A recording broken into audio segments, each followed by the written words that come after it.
How's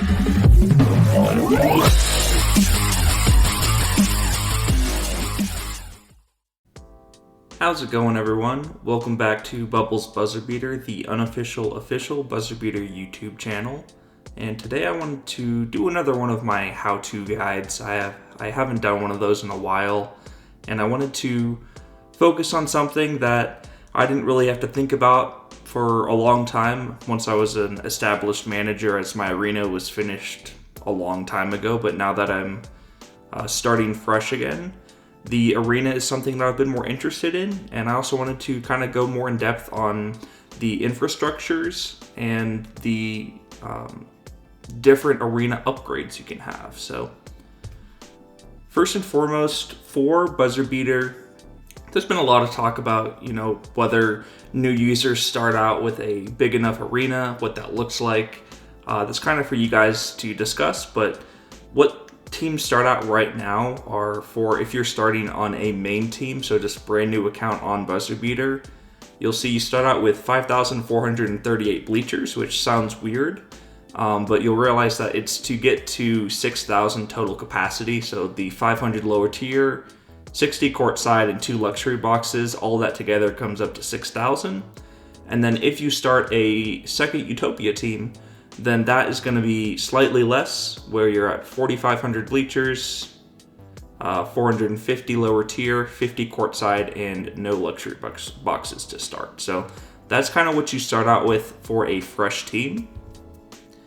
And then just some tips when you're thinking about arena size and what the plan is going forward.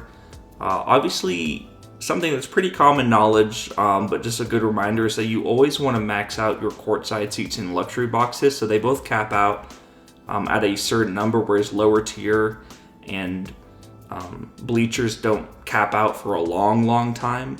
Courtside seats, you'll have 500, and luxury boxes you can get up to 50. So you'll always want to max those out.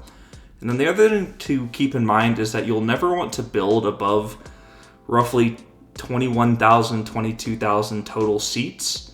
There's not a whole lot of knowledge on how the soft cap works for total attendance, but to our knowledge and to the studies that I've done and data that I've looked at, it looks like there's a soft cap around 20,000 seats. So you can see some examples right there where these are all teams that are pulled from successful B3 teams or USA Division 1 teams.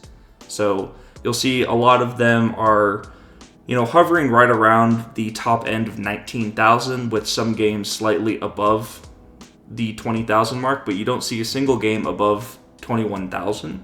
So, some teams will build up to 27,000 total seats and just won't use a lot of them. So there is a soft cap that you do want to be aware of.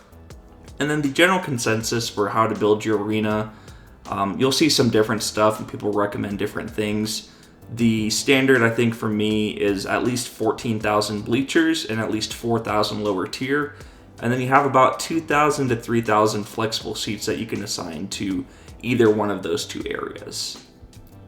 So looking at cost to finalize your arena in an effective way, you'll see the cost per each seat to build. So for bleachers, it's pretty cheap at $200, which is probably why a lot of people elect to build more bleachers and less lower tier. Lower tier $700, courtside $2,000, and then of course the luxury boxes at $16,000. So if you're setting up your arena and you want an idea of what most experienced managers recommend, the ones that I have seen are either 14,000 bleachers and 6K lower tier, 15K bleachers and 5K lower tier, or 16K bleachers and 4K lower tier. And on my previous account, when I was making runs for Division 2 and being competitive, my setup was actually 14,000 bleachers and 7,000 lower tier, so I go very heavy on lower tier.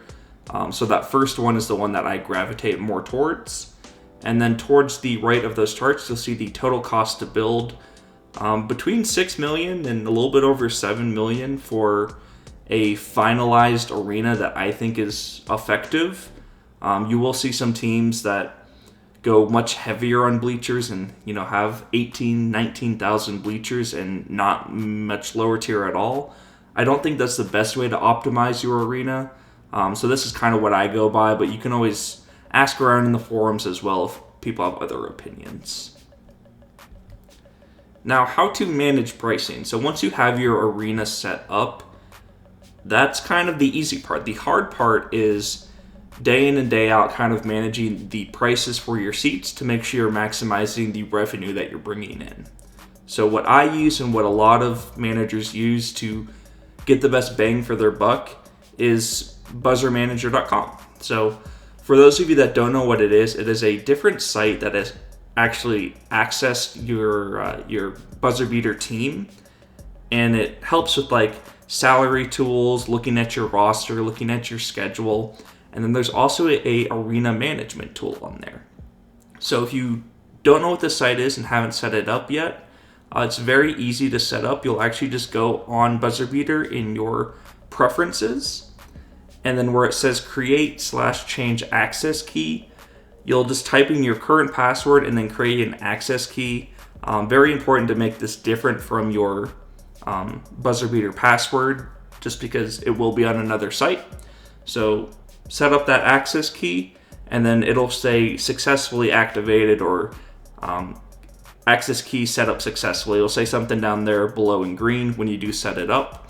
And then when you go on Buzzer Manager and enter that information, it'll be able to sync both your main team as well as if you have a Utopia team. And then you'll see that you can update your arena and look at the attendance for your previous games and kind of get an idea of what you're looking at.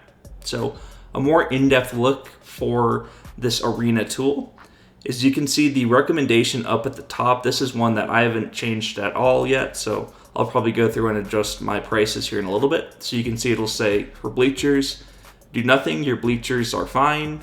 They're in the optimal range. And then for lower tier, you'll see it says make a choice between a price change to 28. So it's wanting me to raise my price slightly, or build 37 lower tier. So if you have an arena that isn't finished yet, this helps you optimize saying, hey, you should build more of this. Obviously, once you get up to an arena that is at that 20,000, 21,000 mark, obviously you don't want to be building more seats, so you'll just be paying attention to the price change itself. So you'll see down here, it'll talk about the ideal price variation, as well as arena expansion, if that's something that you're still working on. Now for team infrastructure, it's something that sometimes flies under the radar that a lot of new managers don't notice, but it will actually be on the same exact arena page, and that arena designer little arrow on the side right below the map of your arena setup. If you click that, it'll open up this team infrastructure section, and this is where you'd be able to buy different levels of infrastructure if you find them to be helpful. So there's 3 different levels for each one that you can get. For level 1, it is $500,000 to build it, with a $5,000 weekly maintenance for it. And then if you wanted to upgrade to a level 2, you would have to pay an additional $300,000 and then an additional $5,000 weekly maintenance. So that would be $800,000 total to build it, and then $10,000 a week if you're at a level 2. And then level 3 gets a little bit cheaper, but it's $200,000 additional to build and then another $5,000 maintenance. So the maintenance cost is something to be aware of. It does list it on your economy page now, but when you do have these infrastructures, there is a weekly maintenance fee attached to it. Now for the types of infrastructures, there's 5 different ones, and people have done studies and there's data about all of them. There's some that I definitely recommend more than others, so you can see my recommendations to the side of those. But it does go over all of them, so the gym is just giving a slight skill boost to a wider range of skills, which I think can be very helpful, especially if you're training for like U21, national team. If you're just wanting to get additional pops, that's a good way to do that. And then the training court, obviously, used to be incredibly valuable. I did have a video last year that I posted talking about the training court and how it is the most important feature on BuzzerBeater that a lot of people don't utilize. Now with the changes where jump shot and jump range impact free throws, it's not nearly as valuable, but I still think it can be useful, specifically for U21 or if your team overall has poor free throw shooting. And then Health and Recovery Center and TV and radio station. So these are the two that I don't typically use. I'd say I only tested out the TV and radio station once, and I've never used the Health and Recovery Center. The way that the Health and Recovery Center works is for injured players, it gives you a value. So we'll say X percentage for different levels. So obviously, let's say starts at 10%, starts at 15%, starts at 20%. Whatever level 1 starts at, level 2 increases that, and level 3 increases it. So if you have a level 3 Health and Recovery Center, and you have a player who has a 2-week injury, you can, in theory, change that 2-week injury down to a 1-week injury having this Health and Recovery Center. I don't personally see that as a viable option to keep long term, but if that's something that you're in a bit of a pinch, you have a really good player who got injured long term, like close to playoffs, then that could be something you could look into. Then as for the TV and radio station, that does give you a boost to like the fan survey, to my knowledge. And it's kind of hard to gauge the money revenue that you're bringing in from having it. So that's generally one that I avoid. If someone does have more information on it, definitely feel free to let me know. But those are the two that I typically avoid. And then the fifth one is the merchandise store. So a lot of studies and data-driven ideas have been talked about for this one. And it's kind of been proven that the level 1 is the only one you should kind of look at doing. And the reason for that is since there is that weekly maintenance fee, the amount of merchandise that the level 2 and level 3 brings in just isn't enough to make up for the $300,000 purchase and $200,000 purchase you have to get to go along with it, as you're making roughly the same amount of money whether you have a level 1, a level 2, or a level 3. So looking at my recommendations, you'll see that I recommend a level 1 to level 3 gym. This is the one where I think there's no harm in having a level 3 gym. If you want a level 1 or level 2, just so you don't have to have as much weekly maintenance and don't want to pay as much to get the level 3, then I think that's perfectly fine. You'll see the training court, I recommend a level 1 or level 2, leaning more heavily towards the level 1 at this point in time, just because, as I said, jump shot impacts free throws now, jump range impacts free throws, so the training court isn't as overpowered as it used to be. So I think a level 1 there is fine. If you want to do a level 2, perfectly okay as well. And then the last one is the merchandise store, where I do recommend a level 1 if you do have the funds to do so, but once again, I wouldn't go above that. The other thing to keep in mind is that I am not the whole seeker of knowledge on this. JJ Gillo, the Italy U21 scout, he actually started this thread a while back in 2019, and he talks a lot about the infrastructures and gives good information on it as to what it looks like, and he has information on all of them as well as links to other threads, so I would encourage you to check that out. It is in the Help English forum, and then in the thread labeled info on new structures and staff. So I think that's very helpful. He did a great job with that, and I actually referred to it a lot for this video specifically, so shout out to him.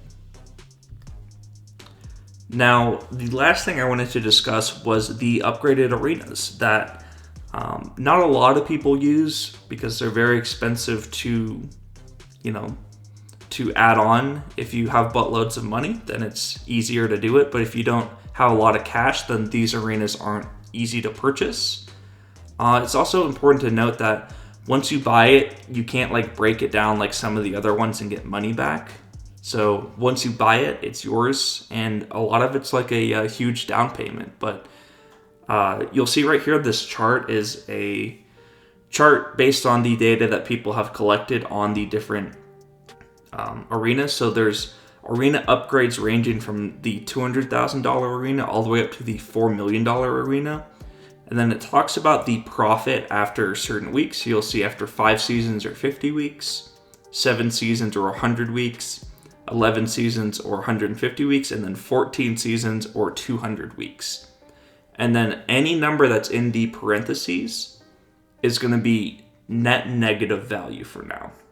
So you'll see in the first one, $200,000 for that first one, where you're in the negative, but after just 50 weeks, 5 seasons, you're already making money off of it. You're just not making as much money. Whereas for the later ones, we'll look at the $4 million arena.